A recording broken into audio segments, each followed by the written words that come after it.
kõnetused. See on üks ajakirjandusteooria võtmesõnu, kas tekst kõnetab, sest väga palju on lihtsalt tekste. Kui kõne kõnetab. Kõnetused. Te kuulate saadet Kõnetused, tervitame saate külalisena taas kuuajalise vahega peapiiskop Urmas Viilmaad ja mina olen saatejuhi rollis piiskop Antti Toplaan. Eloleval pühapäeval kuulutatakse välja jõulurahu. Tegelikkuses inimeste jõulueelne stressitase on tõusmas, mida püüdakse leevendada sellega, et kas siis ollakse omandatud juba mõni jõuluaegne kingitus või mitte. Inimestel on üksjagu tegemist enne pühi ja võib-olla ei pandagi tähele, et päike sisuliselt ei tõusegi meie laiuskraadil. Vaevalt jõuab minna valgeks, kui läheb taas pimedaks. Aga seest on tubast valgust ja jõuluvalgust jõulutulede näol palju meie ümber, seda on rohkem kui varasematel aastatel. Valgustatud on ka raamatukauplused, kust kindla peale saab mõne jõulukingituse soetada ja vahetult enne jõule ilmub ka meie tänase saate külalisel peapiiskop Urmas Viilmaal uus raamat Rist kolbal, kuidas saada pühaks alapealkirjaga. Ja see raamat, mille kohta oled sa, Urmas, saatnud äsja teate välja avalikkuse eest, püüad vastata küsimusele, kuidas saada pühaks ning kas selleks on ka palverännakul abi käimisest. Ja seal on väike ülevaade kokku 9 palverännupaigast, kuhu sa ise oled lõppeval aastal jõudnud ja lisatud on rohkelt ka enda tehtud pildimaterjali. Et siis selline üllatus sinu poolt. Tere tulemast saatesse! Jah, eks see natukene mulle endale ka üllatus, et ma selle raamatu valmis üldse jõudsin, sest ma ei arvanud, et ma seda jõuluks valmis saan. Ma mõtlesin, et ma niimoodi vaikselt nokitsen selle kallal. Aga siis tuli neid, kes ütlesid, et ei, et kui me ikkagi jõud kokku paneme ja pingutame, siis äkki nibin-nabin saab. Nüüd saigi siis niimoodi tehtud.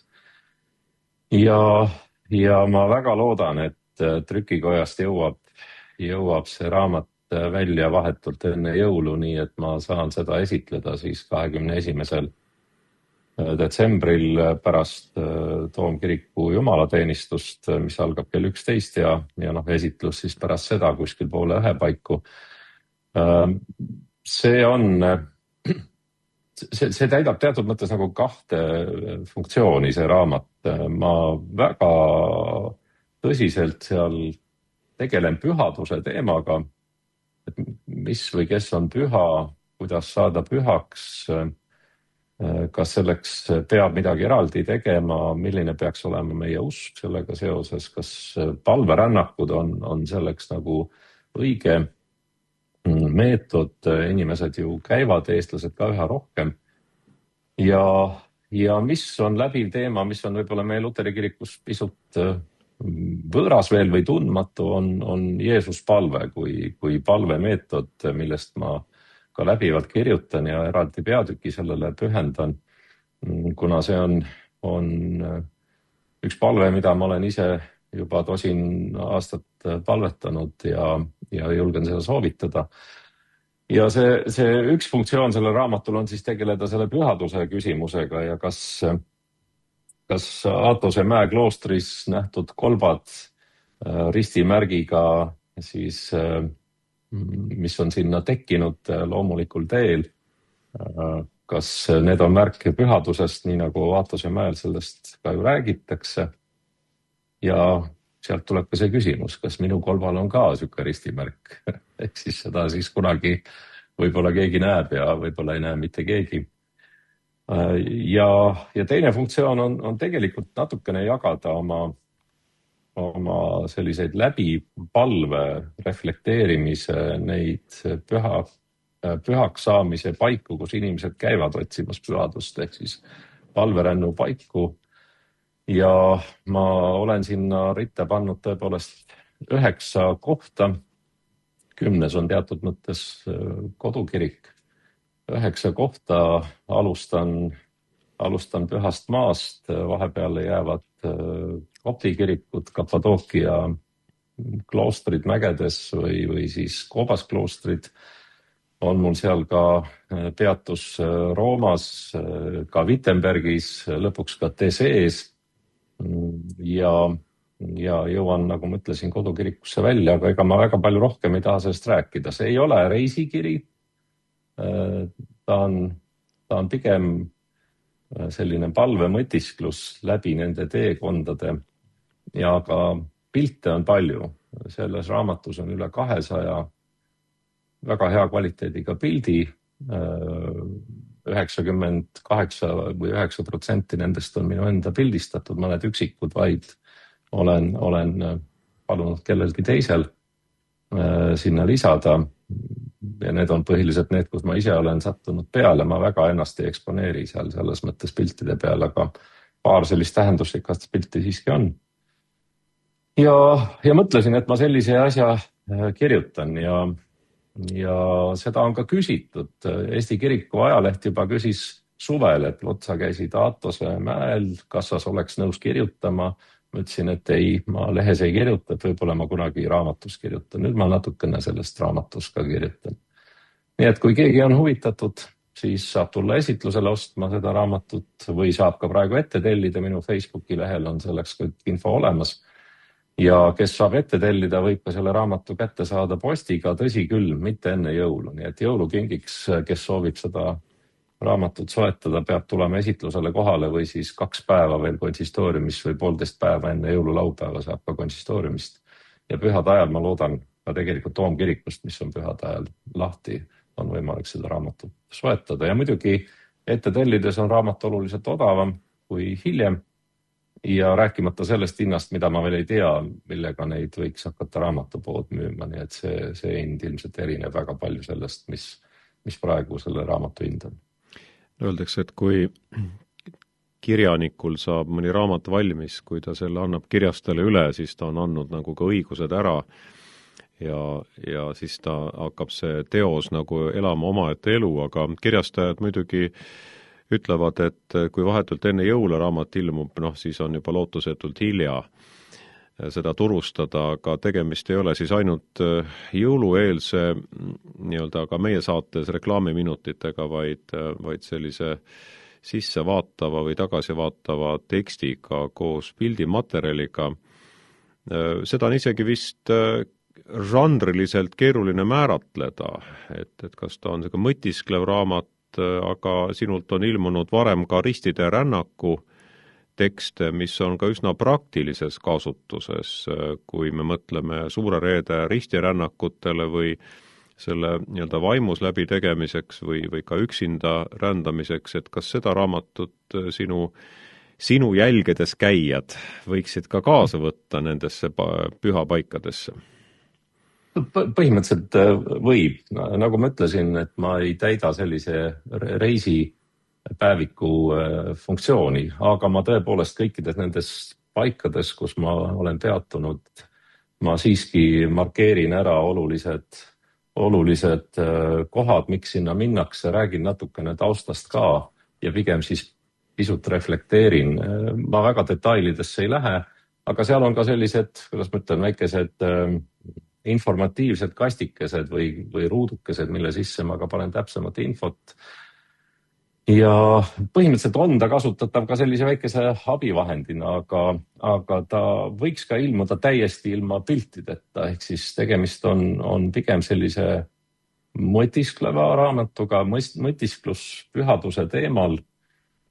Ja need teekonnad või palverännul teel käimine koos Jeesus palvetamisega on siis teatud mõttes selle mõtiskluse taust. See tegelikult ongi see, mida ma tegin oma palverännakul, aga ma olen ta kirjutanud küll teatud mõttes nagu ajatuna, et seda saab kasutada ükskõik millal ja ei olnud algset plaani seda jõuluks välja anda. Mis tähendab seda, et kui me nüüd jäime hiljaks jõulukingi jaoks, siis ei ole iseenesest midagi hullu sellest, aga tõsi on see, et kiireks läks, sest kirjastaja siiski nagu natukene motiveeris, tagant lükkas ja seal on juba mõned sellised sisulised väikesed apsakad, mis mulle endale väga rahu ei anna, aga võib-olla tavalugeja neid ise ei näe. Ja kui peaks kunagi soovi olema seda uuesti välja anda, siis saab need ka ära korrigeerida, aga midagi väga suurt hullu ei ole juhtunud. No teatud mõttes väiksed vead on, jah. Teatud mõttes meie saade täidab ka sellist funktsiooni või eesmärki, et me käime sinu jälgedes ka vaadates, kus sina oled käinud ja mida teinud ja sinu virtuaalne päevaraamat annab teada, et sa oled osalenud meie Kaitseväe kaplaniteenistuse taasloomise 30. aastapäeval. See toimus siis Tartu Pauluse kirikus ja seal räägiti siis 30 aasta tagustest sündmustest Kaitseväe endise peakaplani Taavi Laanepere suu läbi. Kutsujateks olid siis piiskop Ago Lilleorg ja Kaitseliidu peakaplan õpetaja Peeter Paenurm ja tänupalvusel Pauluse kirikus jutlustas kaplan Priit Tamm metodisti kirikust ja teenisid siis nimetatud peakaplan ja peakaplanid ja piiskop ja pärast seda tunnustati ka ordenitega kaplaniteenistuse loomise ja tegevuse pühendunud panustamise eest kaplaneid Raivo Nikoforovit ja Eduard Kakot ja Veljo Kapteini, muide, kes viimati valiti ju Tallinna Oleviste koguduse pastoriks, vanempastoriks. Ja no kaplani teenistus on muidugi üks suur õnnistus ja omamoodi ime, mis meil toimib praegu, kui räägime Kaitseväest ja Kaitseliidust, siis kui rääkida, milline kaplanaat kõige rohkem vaimulikke kasutab, siis Kaitseväe ja Kaitseliidu kaplanaadid kokku tõepoolest seovad ära, ma täpselt numbrit ei tea, aga üle 200 meie vaimulikku. Ja ma ei räägi nüüd mitte ainult Luteri kiriku vaimulikest, kellest ka muidugi väga paljud on just Kaitseliidu kaplanid. Ja rõõm oli sellisel aastapäeval muidugi osaleda. Teisest küljest, eks selle kaplanaadi ja eriti Kaitseväe kaplanaadiga seoses on ju ka murekohti. Päris sellisel kujul kaplanaat ju ei toimi, nagu ta algselt loodi. Siiski käsunduslepinguga on ka koguduste vaimulikud kaplaniteenistuses. Küsimus on käsuliinis natukene, kui peaks tulema julgeolekukriis, siis mis saab nendest kogudustest, kus kaplanid praegu teenivad, kas Kaitseväe ja Kaitseliidu kaplanid saavad jääda teenima kriisi tulles ka kogudusi, tõenäoliselt mitte. Ja teine asi on ka järelkasv, ehk siis kui ohvitserkonda enam ei kasvatata vaimulikega ehk siis kaplanitega, siis tekib ühel päeval ka küsimus, kes võtab üle näiteks peakaplani rolli, sest seal on vaja kindlaid või teatud auastmeid, mida võiks eeldada. Ütleme siis meie naaberriikides on tegemist piiskopi ja siis tasandiga ka praegu Ago Lilleorg on ju piiskop. Ja nii et siin on terve rida küsimusi, aga tõenäoliselt kõikidele nendel küsimustele korraga vastuseid ei saa. Aga iseenesest oli väga tore päev ja kohal oli palju inimesi, peamiselt ka just kaplanid ise.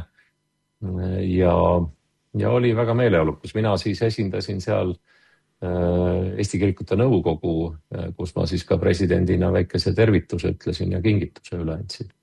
No kui vaadata pilte sellelt sündmuselt, siis on Kaitseliidu ja Kaitseväe kaplaneid kohe mitu rida, mehi, nende hulgas ka naisi, et see huvi teenida kaplanina, olgu või siis lepingu alusel või õppustel, on päris populaarne. et aga milline tähendus või roll on üldse nagu võib-olla kaplani teenistusel Eesti Kaitseväes ja Kaitseliidus, küllap sellest oli ka juttu juubelisündmusel?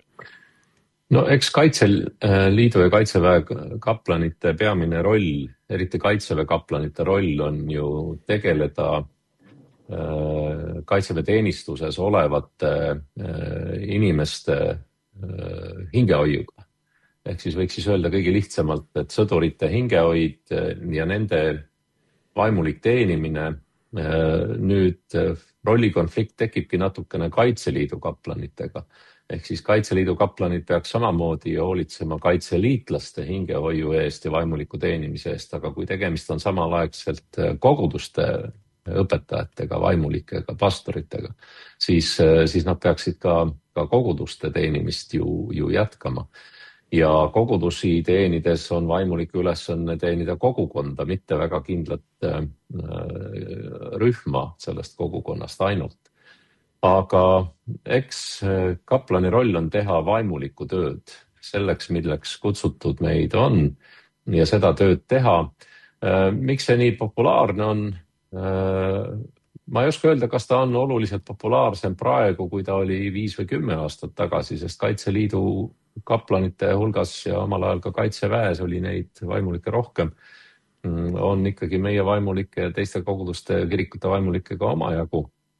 Aga mida ta kindlasti annab või teatud selguse kriisi tulles on kõikidel nendel vaimulikel, kes on kaplanid, neil on ka määratud ära sõjaaja ametikoht, ehk siis nad teavad, milline on see nende roll palju paremini kui näiteks mina või sina, kellel meil tõenäoliselt sõjaaja ametikohta määratud ei ole, mis tähendab seda, et kui peaks selline julgeolekuoht tekkima ja kriis tekkima ja Eesti riigil peaks meid vaja olema näiteks mobiliseerimise käigus, siis me ei tea, milline meie roll on. Autojuhiload on olemas, võib-olla saab siis autojuhina teenida või mõnd muud sellist tööd teha, mis siis vajalik on, et selleks me peame valmis olema. Kaplanitel on selle koha pealt selgus natukene parem. Kui vaatasin üle Jupiteri keskkonnas ka Eesti Televisioonis iga esmaspäeva õhtul on jooksmas Soome sari Konflikt, kus siis esitletakse võimalikku hübriidsõja konflikte, kui sellised palgaarmee sõdurid okupeerivad ühe Soome poolsaare. See on iseenesest väga mõtlemapanev ja soovitan vaadata, siis selle protsessi käigus hakkas silma sarja viimases osas, et üks nii-öelda tegevteenistuja, kes sattus sündmuste keerisesse, oli pärast sündmuste möödumist psühholoogi vastuvõtul, kes siis analüüsis tema vaimset tervist, et Soome Kaitseväes, kus on kaplanitel oluliselt suurem roll kui Eestis, ka selles sarjas kuidagi kaplanite roll ei tulnud kuidagi esile, tõsteti hoopis psühholoogi lihtsalt ühes kõrvalosas esile, et ega ju kaplanite rolliks ei olegi olla nähtavad, aga kas kaplanid on ka kaitseväelaste enda ja kaitseliitlaste silmis olulised? Nii palju, kui tagasisidet tuleb peamiselt ju nendelt, kes ise kaplanitega kokku puutuvad, siis peetakse seda oluliseks ja eks see sõltub natukene ka kaplani isikust, ehk siis tagasisidet on läbi nende 30 aasta, mil kaplani teenistus on tegutsenud, olnud ka erinevat ja ka minuni jõudnud erinevat, ehk siis väga oluline roll on sellel kaplanil endal, kuidas ta kontakti saab ja tegelikult see kehtib ju iga koguduse õpetaja, preestri, pastori puhul samamoodi, ehk siis on neid vaimulikke, kellel on sotsiaalsed suhtlemisoskused paremad ja kes suudab kogukonda võib-olla rohkem siduda ja kõnetada ja on teised, kes teevad oma ülesandeid väga ustavalt ja tublisti, aga võib-olla ei ole nende kõige tugevam roll just suhelda ja olla valmis suhtlemaks inimestega vahetult kas või sellises tavasituatsioonis. Aga eks me loomulikult ise peame oluliseks, kui toimus kaplaniteenistuse reform mõned aastad tagasi ja kui suur osa kaplaneid ametikohti koondati, siis muidugi esitleti Eesti Kirikute Nõukogule just nimelt võrdluses psühholoogidega kaplanite nii-öelda aruandeid või aruande tulemusi, statistikat ja siis selgus, et kaplanite juures ei käi samamoodi ukse taga, ei ole järjekorda kui psühholoogi juures. Aga päris selge on see, et me ka tookord ütlesime, et niimoodi kaplanitööd mõõta ei saa, et psühholoog ja kaplan on täiesti erineva ülesandega inimesed. Ja kui kaplan istub meestega koos lõkke ääres ja katelokist siis NATO konservi sööb, siis kas ta paneb selle statistikas kirja, et ta suhtles meeste ja naistega, kellega koos ta seal oli või ta seda kirja ei pane. Aga kaplanina ta oma rolli ju ikkagi ära täitis, et psühholoog tõenäoliselt ei käi niimoodi seal lõkke ääres istumas, tema ootab kabinetis oma vastuvõtu aegadel ja sinna minnakse ja seda on ka lihtsam statistiliselt mõõta või hinnata. Aga ma arvan, et mõlemal on oma roll, nii psühholoogil kui kaplanil. Ma selles mõttes ei tahaks neid kuidagi vastandada. Aga me ise peame kaplani rolli oluliseks. Me ise teame seda oma kogemusest. Inimesel ükskõik milline kriis on, siis kui kirik on käe ulatuses, siis võib-olla on just see kriis see hetk, mil inimene üle kiriku lävepakku astub või õpetaja juurde jutule läheb. Teatud mõttes kriisi teemaga tegeles ka detsembri alguses Helsingis toimunud Euroopa kirikute konverentsi, kus Soome kiriku ja Soome õigeusu kiriku koostöös toimus õikumeeniline konverents teemal impeeriumile vastuhakk, rahu edendamine. Ehk kirikud astuvad vastu Vene maailma ideoloogiale, see on pikk pealkiri.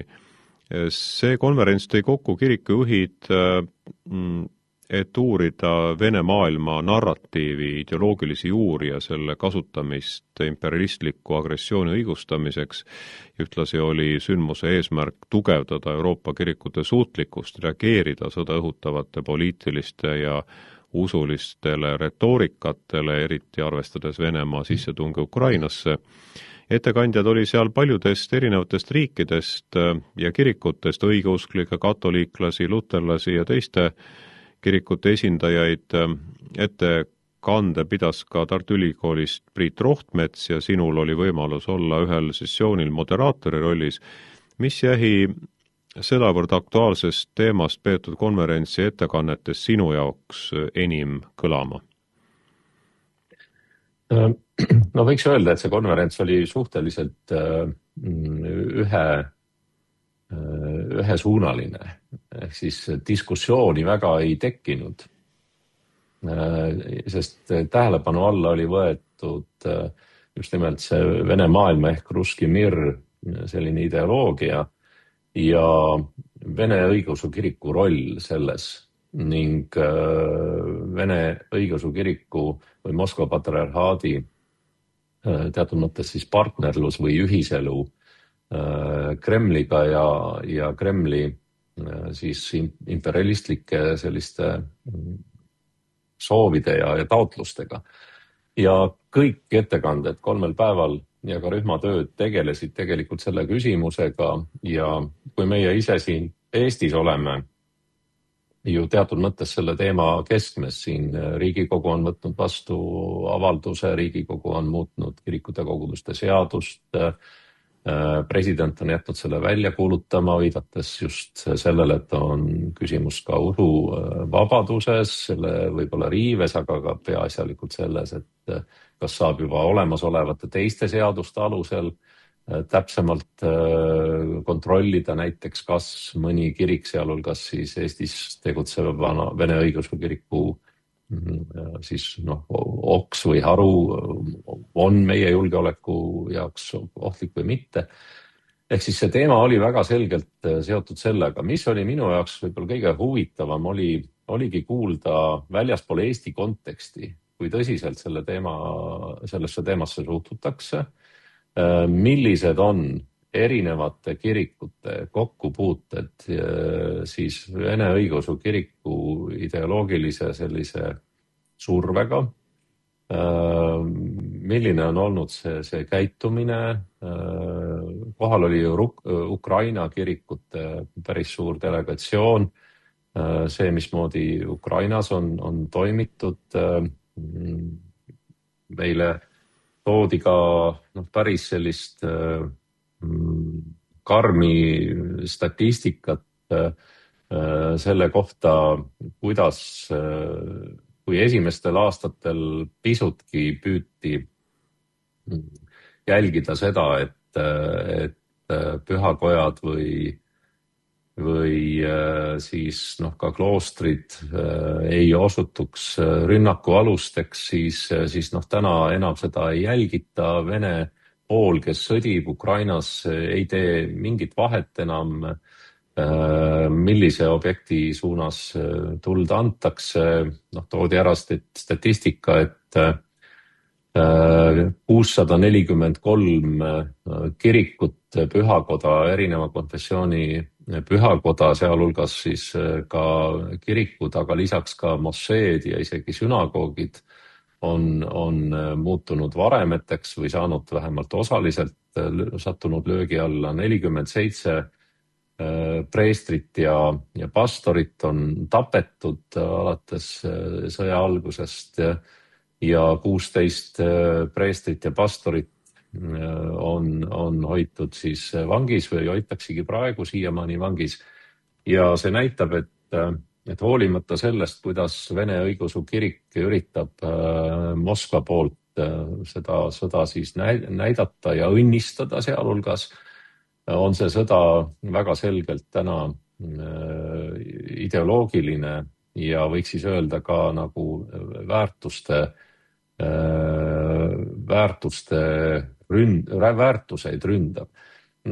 Väga huvitav oli see, kui Ukraina õigeusu kiriku metropoliidilt just selles väärtusküsimuses siis keegi osalejatest küsis tema käest, et kui patriarh Kirill on väga selgelt välja öelnud, et igasugused geiparaadid ja sellised vähemusi propageerivad üritused ei ole see, mis kuuluks siis selle väärtusmaailma juurde, mida siis Vene riik kaitseb, sealhulgas siis Vene õigeusu kirik. Ja küsiti siis Ukraina õigeusu kiriku, kes nüüd on siis sidemed loonud ökumeenilise patriarhaadiga, küsiti metropoliidi käest, et kuidas siis teie suhtute geiparaadidesse. Ja mulle meeldis tegelikult selle metropoliidi vastus. Ta ütles, et küsimus ei ole mitte selles, kas meile meeldib või meile ei meeldi, vaid küsimus on selles, et me seisame Ukrainas sõnavabaduse eest ja vabaduse eest kõigil oma seisukohti avaldada, kaasa arvatud erinevatel vähemustel. Sest kui me teame, et need vähemused saavad oma arvamust avaldada, saavad oma seisukohti esindada, siis ei ole ka meil probleemi oma seisukohti ja arvamusi avaldada, aga Venemaal me näeme ju, et see on probleem. Ehk siis sõnavabaduse nurga alt ütles ta, et olgu või vähemuste paraad, tegemist on väärtusega, mida me isiklikult ei jaga tingimata, aga me jagame sõnavabadust või peame oluliseks, väärtustame sõnavabadust ja see on see, kus me näeme, et Vene riik on juba selgelt läinud sõnavabaduse piiramise teed ja kui seda tehakse ühe grupiga, ühe vähemusega, näiteks ka Jehoova tunnistajad on väga tugeva tagakiusamise all, ka väga mitmed teised evangelikaalsed grupid Vene territooriumil, siis ei taha me ju, et selline asi juhtuks meil. Nii et väga huvitav konverents, väga huvitavad ettekanded. Kahjuks ei ole ma suutnud siiamaani neid ettekandeid kuskilt veebist kätte saada. Minult on oodatud ka väikest arvamuste artiklit sellega seoses, aga ma ei saagi seda väga enne kirjutada, kui ma pääsen nendele materjalidele paremini ligi, aga võib-olla see aeg tuleb. Te kuulate ja vaatate saadet Kõnetused, kus külaliseks on taas peapiiskop Urmas Viilma ja täna esitab saates külalisele küsimusi Antti Toplaan. Esimese advendipühapäeva järgsel nädalal toimus Tallinna Toomkirikus juba traditsiooniline advendi vastuvõtu kontsert, kus peetud kõnes viitasid ka maailmas toimuvatele konfliktidele ja nende juurpõhjustele.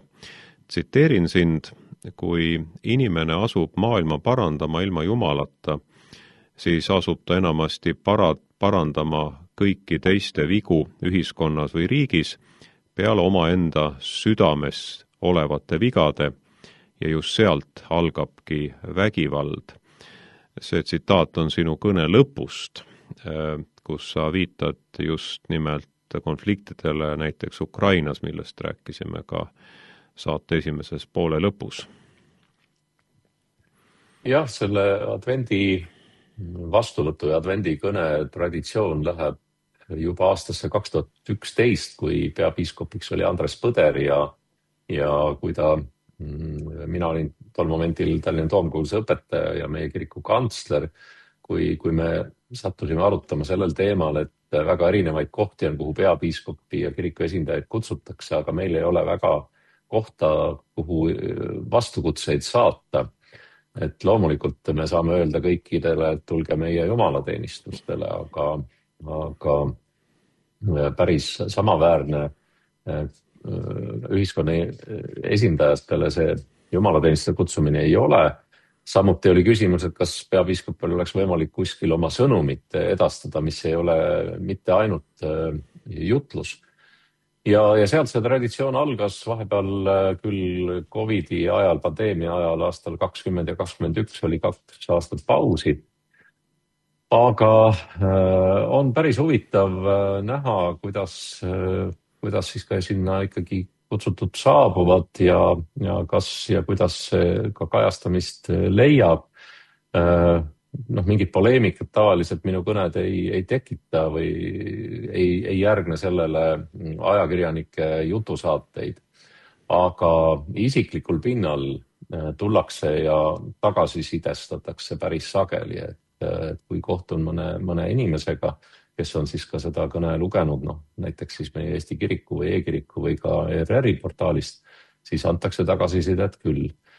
Ja selle kõne, sa tõid välja küll ühe väga sellise vaimuliku mõõtme sealt minu kõnest, kus ma rääkisin maailma parandamisest ilma Jumalata, aga eks seal kõnes on ka teisi teemasid, mida ma püüan adresseerida, mis ka ühiskonda kuidagi mõjutaksid või ühiskonda kõnetaksid ja muidugi vahetu tagasiside enamasti on see kohe nendelt, kes siis kirikust järgnevale vastuvõtule tulevad, et enamasti nad siis hindavad, kui poliitiline selle aasta kõne oli ja kas oli, iga kord leitakse, et oli väga poliitiline. Ma ühtegi erakonda nimepidi ei nimetanud ka sel aastal, aga tõsi, eks ma püüan pisut kiriku prohvetlikku häält siis kuulda anda, nii nagu mina seda näen ja teinekord ka üsna kriitiliselt adresseerida seda, mis praegu toimub. Rääkisin seal väsimusest ja sellest, et väsimus tähendab aja mahavõtmist, mida ma ise olen teinud ju lõppeval aastal. Ja tõsi on see, et soovitasin poliitikutel ja juhtidel võtta ka aega maha, kui tuntakse, et ollakse väsinud, et anda siis kord üle kellelegi teisele.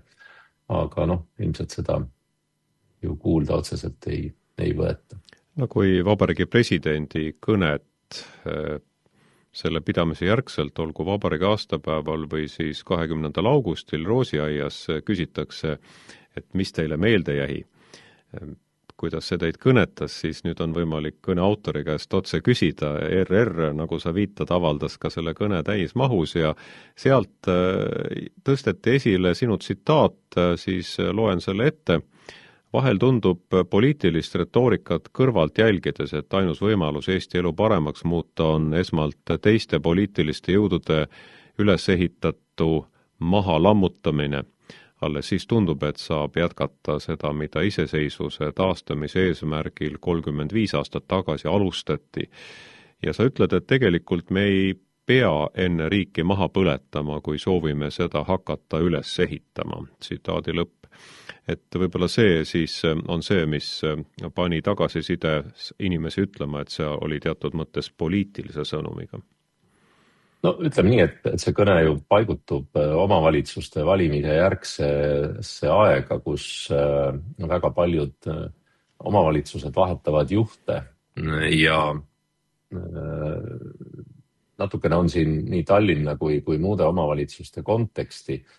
Ma küll ütlen, et ma ei puuduta ühtegi koalitsiooni või ühtegi erakonda sellega, vaid pigem kõnetan kõiki, sest näha on või üha enam on kuulda seda retoorikat, kuidas öeldakse, et kui meie saame võimule, siis me pöörame kõik tagasi, me teeme eelarve ümber võrreldes sellega, mis oli enne.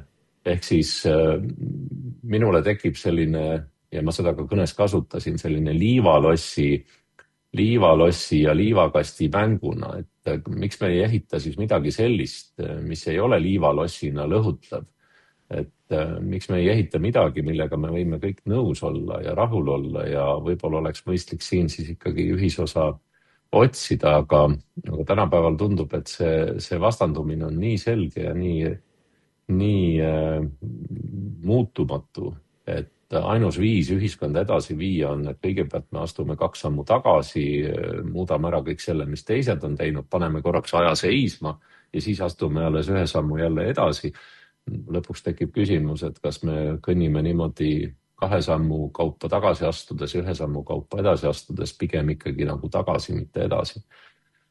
Aga ega ei saagi eeldada, et kirikul oleks avaliku arvamuse suhtes nii suurt mõju, et keegi seda kuulda võtab. Samas ma olen jälginud küll teinekord, tulles siin saate esimese poole juurde, mis puudutab näiteks Vene õigeusu kirikuga seotud küsimusi.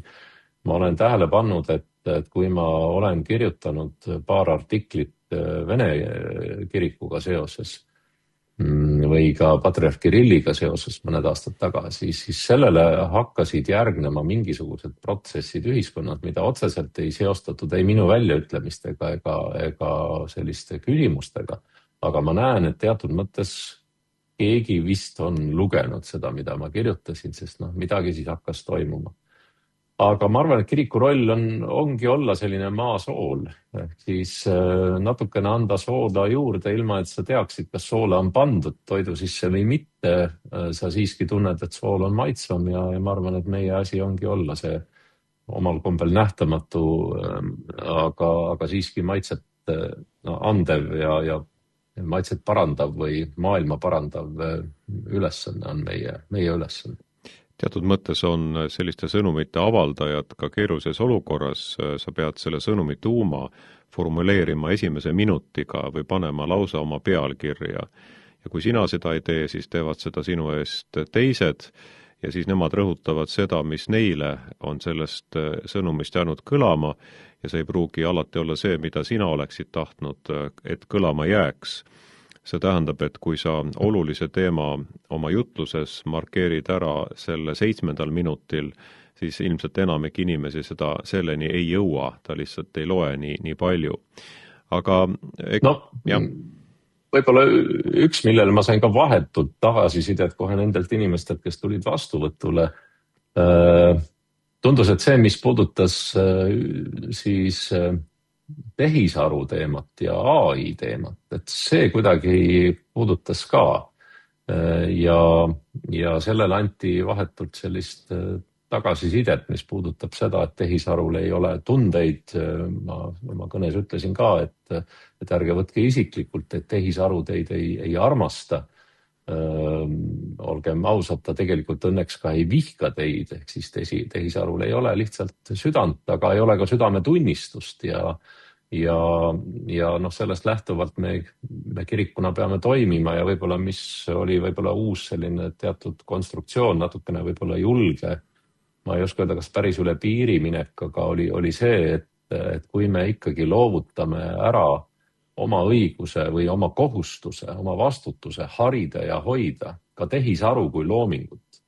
Kui me selle vastutuse anname ära tehisarule endale, et hakkab ise ennast harima ja hoidma, et kas me sellisel juhul ei ole teinud midagi, mida Adam ja Eva tegid paradiisi aias, ehk siis loovutatakse ära midagi, mis lõpuks on meile saatuslik, ehk siis küsisin, et keda lõpuks Jumal lunastab, siis keda ta peab lunastama, kas inimest enam pärast uut pattu langemist või tehisaru.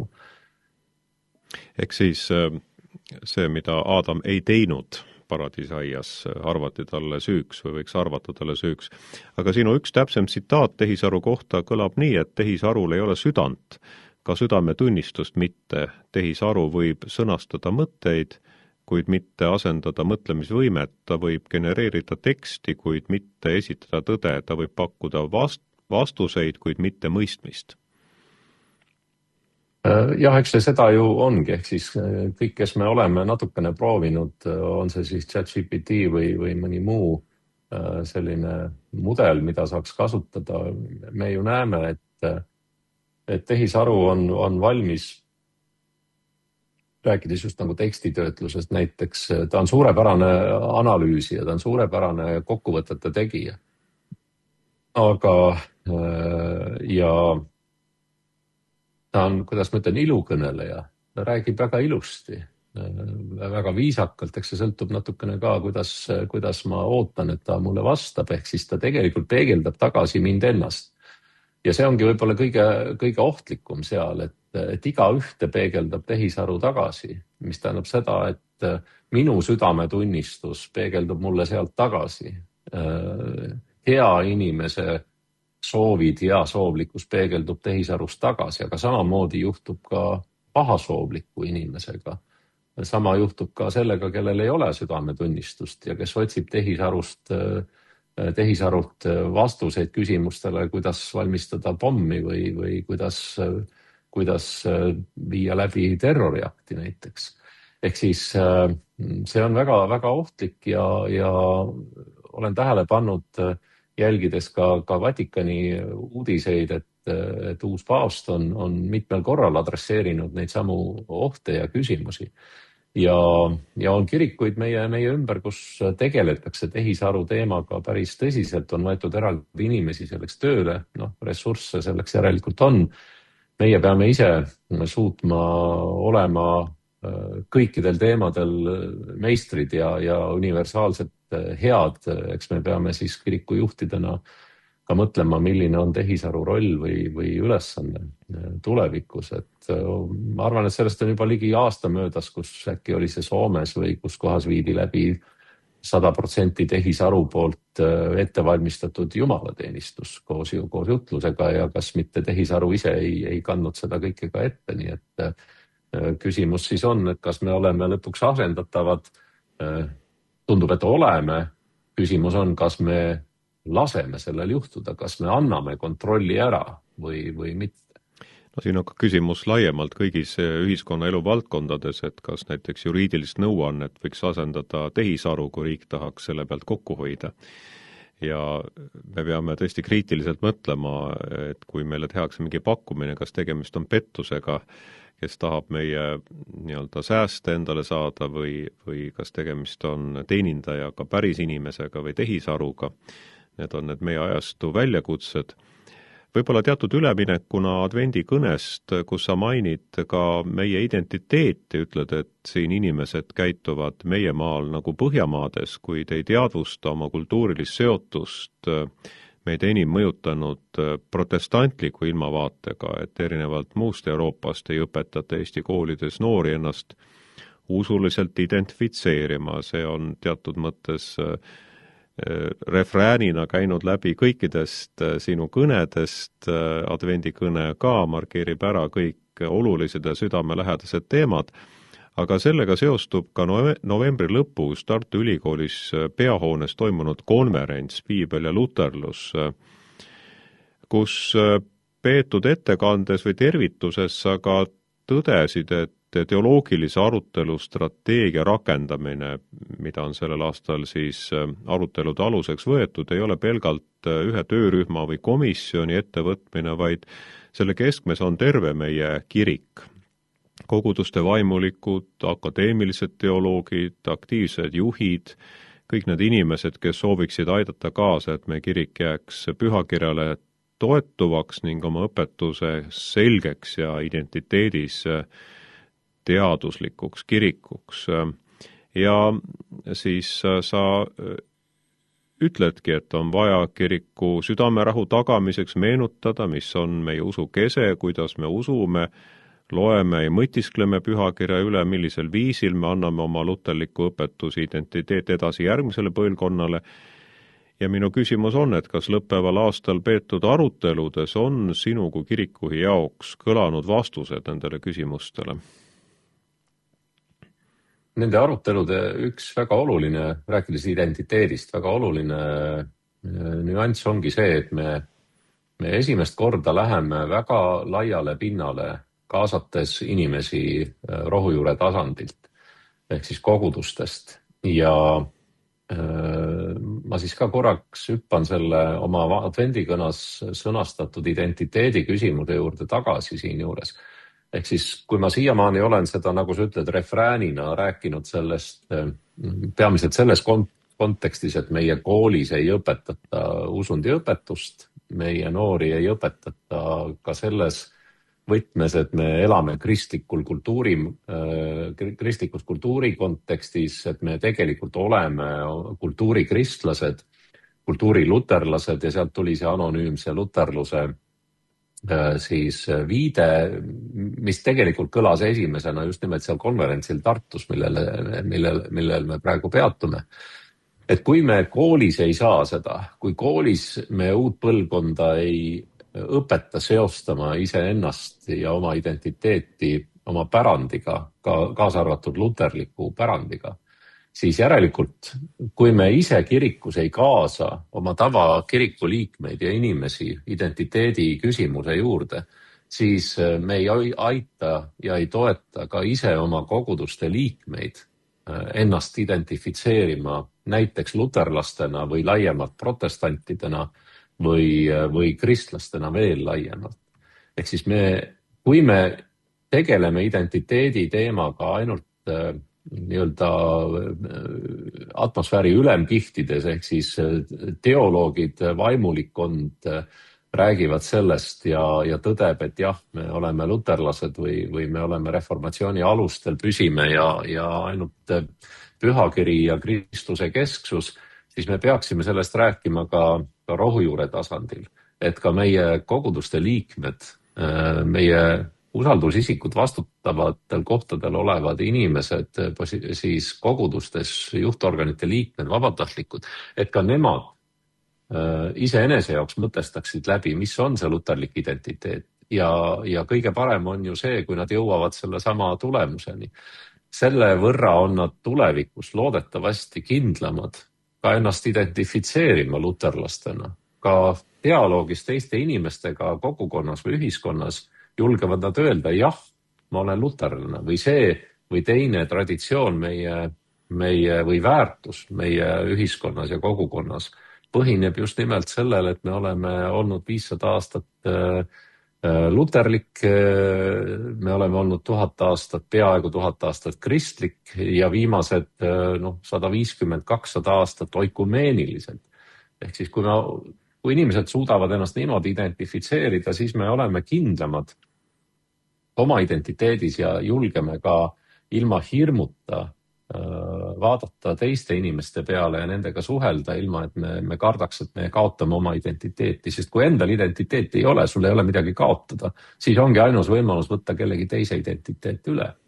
Aga meil on oluline ikkagi oma identiteeti tugevdada.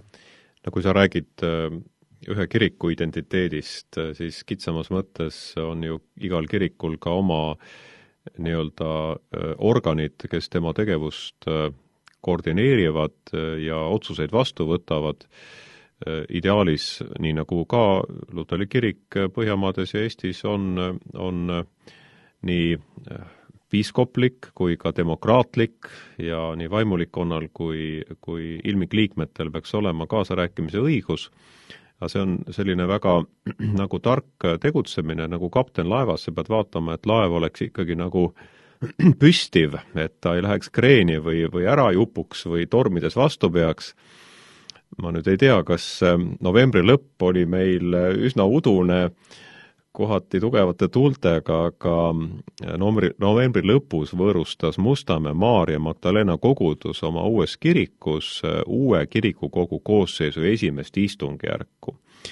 Ehk siis kiriku parlamenti, kellele valiti abijuhatajad, eesistuja on siis peapiiskop ehk sina, ja oma mandaati uuendasid ka järgmiseks 4 aastaks senise konsistooriumi koosseisu liikmed, kes ilmselt on teinud nii head tööd, et nendel ei olnud ei vastaskandidaate ja peaaegu ühehäälselt said nad uuesti ametisse valitud. Vastu võeti kiriku järgmise aasta eelarve, määrati kindlaks vaimulike ametiaja ülempiir ja suurendati praostide võimalusi praoskonna nõukogu moodustamisel, isegi piiskoppidel lubati praoskonna nõukogudes osaleda, aga mis sinu enda jaoks jäi kirikukogu juhatajana nendest aruteludest 2 päevast võib-olla kõige rohkem silma, olgu siis lisatud, et seal oli ka erinevaid ettekandeid, ka noortekogu esindajad esimest korda olid kirikukogu ees oma kokkuvõtteid tegemas? Minu jaoks oli väga oluline see, et näha, kuidas kirikukogu uus koosseis töötab, milline on kirikukogu dünaamika, kas ta on töövõimeline, kas tekivad fraktsioonid või erakonnad, nagu me näeme Riigikogus, ja kas juhatus, kuhu ka sind valiti, siis kirikukogu abijuhatajaks valiti piiskop Anti Toplan siis konsistooriumi liikmete hulgast ja ilmik abijuhatajaks Priit Kama, Tartu Maarja koguduse juhatuse esimees. Ehk siis näha, kuidas see dünaamika töötab, kas kirikukogu usaldab ka kirikuvalitsust tõepoolest, kirikuvalitsuse liikmed, keda me valisime, nii assessorid kui kantsler said uuesti usalduse või said uuesti toetuse ja mandaadi. Ning loomulikult tahtsin näha ka, kuidas see arutelu, diskussioon toimub teemadel, mis siis puudutavad meie kirikut praegu, et loomulikult oli rõõm näha noorte esindajaid noortekogu sõnumiga ja oli ka küsimusi neile. Aga tahtsin ka näha või kogeda, et kuidas läheb siis, on see siis seesama praoskonna nõukogu koosseisu muutmine, ehk siis praostkondade ja piiskopkondade vaheline selline pingeväli, milline ta on. Ja võiks siis öelda, et kõige võib-olla isiklikult kõiki vaimulikke LK-s puudutav ja ka kogudusi puudutav küsimus oli see, et esimest korda me tahtsime panna vaimulikele ametipidamisel siis vanuse lae. Ja kirikuvalitsus ise oli ette pannud vanuse laeks 72 eluaastat lähtuvalt sellest, et piiskoppidel on see lagi, piiskopid on siiamaani olnud ainsad, kellel on see ülempiir olemas. Ja sellepärast me pakkusime välja, et kõigil vaimulikel võiks olla 72 eluaastat, aga tehti erinevaid ettepanekuid ja leidis toetuse siis ettepanek, et tõsta see ülempiir 75 aasta peale ja pärast seda saab loomulikult vaimulik teenida edasi vastavalt sellele, kui ja kas teda kutsutakse kuhugi jutlustama või mingeid ülesandeid täitma, aga siis ta peab oma koguduse juhtimise vastutuse või ka kiriku juhtimise vastutuse siiski kellelegi ära andma ja tore oli näha, mul oli olemas üks kirjakoht, mida ma mõtlesin, et ma siis nagu ühel momendil sobival hetkel ka tsiteerin, aga seda vaja ei läinud, et me vahel kinnistume piibli külge ja otsime sealt salme ja ütleme, et kui piiblis on niimoodi ikka kirjas, siis peab niimoodi olema. Ja see puudutab nüüd seda, kuidas piiblit tõlgendada,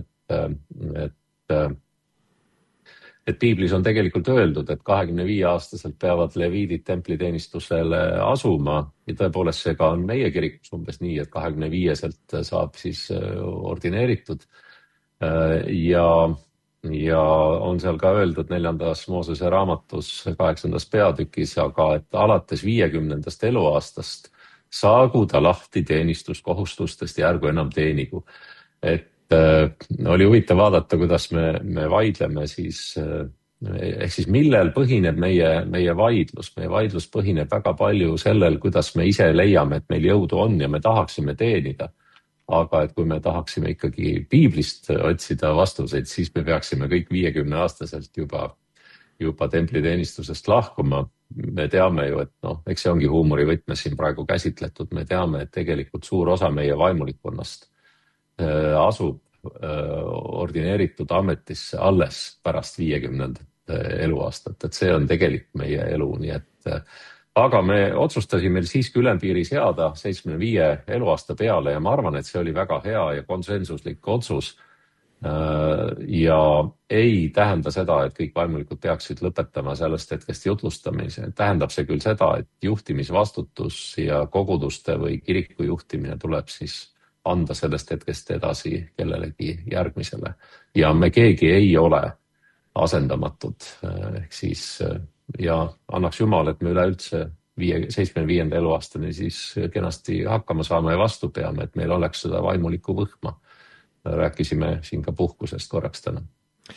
Jaa, puhkus loodetavasti jõuab kätte ka neile, kes igapäevaselt tööd teevad jõulupühadega seoses ja tegelikult me astume järgmisest pühapäevast juba jõuludele suure sammu lähemale.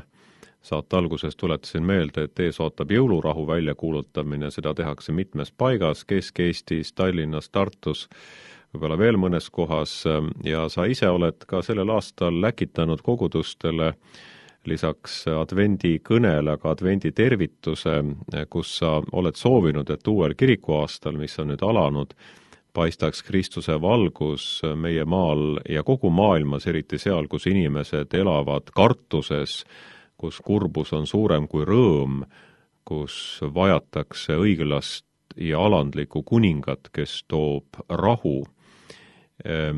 Mida sooviksid seoses jõulurahu peale mõtlemisega käesolevas hetkes meie inimestele?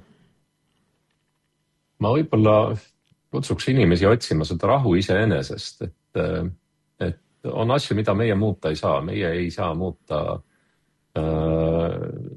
enamasti seda, mis toimub meie ümber või ühiskonnas. Ja kui seal on ärevust, siis ainus võimalus on tegeleda iseendaga. Ja siin mulle meenub üks lugu sellest, kuidas paluti joonistada, üks maailma liider palus joonistada kunstnikel siis pildi, mis kujutavad rahu. Ja ta valis välja lõpuks kaks pilti. Ühe pildi peal oli kosk ja tohutu torm ja teise pildi peal oli siis tüüne meri ja väga ilus selline vaikne päikeseloojang. Ja ta valis lõpuks selle kosega pildi, sest ta leidis seal kose kõrvalt puu ja puu pealt väikese linnupesa ja pesas oleva linnu. Ja selgitus oli see, et hoolimata sellest, et kosk on ümber ja müra ja ärevus, siis see lind on leidnud pesa sinna kõige kärarikkamasse kohta, sest ta on leidnud selle olevat kõige turvalisem tema enda poegade jaoks. Nii et see on sisemise rahu sõnum. Ja et sellega ma võib-olla, seda ma tahaks, et me otsiksime endast sisemist rahu ja siin aitab palju palvetamine, piibli lugemine ja nende inimestega koos olemine, kes on meile head ja armsad. Need, kes on saanud jälgida meie veebisaadet ja on jõudnud viimase minutini, on näinud ka siis ekraanil kassi, kes soovib oma peremehes üles leida rahu. aga meie soovime kõigile rahulikud ja õnnistatud advendiaega, südamlikku valmistumist Kristuse sünni tähistamiseks ning Jumala ligiolu uuel kirikuaastal. Aitäh, Urmas, aitäh kuulajad, mina saatejuhi rollis kutsun teid taas siis saatesse Kõnetused elama kaasa, mõtlema kaasa juba uuel algaval kalendriaastal. Olge hoitud ja õnnistatud. Rahu. Kas kõne kõnetab? Kõnetused